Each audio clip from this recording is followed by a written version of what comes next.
Kung hindi ka makapagdesisyon sa isang bagay, kasi medyo ano pa, hindi malinaw pa, medyo naguguluhan ka pa, dapat yung isasagot mo lagi, hindi.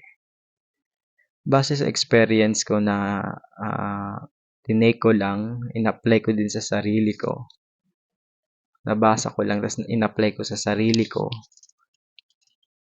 tama naman. Tama naman na kapag hindi malinaw yung isang bagay na yun, tapos kailangan mo magdesisyon, huwag ka agad magsabi ng, sige, ito yung gagawin, yung ganyan, sige, papayag na ako. Yung ganong hindi ka pa sure kung okay ba talaga. Lalo na kapag may halong pressure yun. Dapat laging sagot mo yun, hindi. Kasi may mga sitwasyon, may mga bagay, mga pangyayari na kailangan natin agad makapagdesisyon, hinihingi nila agad yung desisyon natin. At kapag magulo yung utak natin, kaya hindi rin maganda at magulo rin yung binigay natin na desisyon.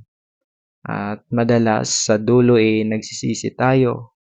Madalas nagsisisi tayo. Kaya kapag naka-encounter ka ng isang pangyayari na kailangan mo magdesisyon at hindi malinaw na kailangan mo agad umuo kasi naguguluhan ka pa, sagot mo lagi hindi.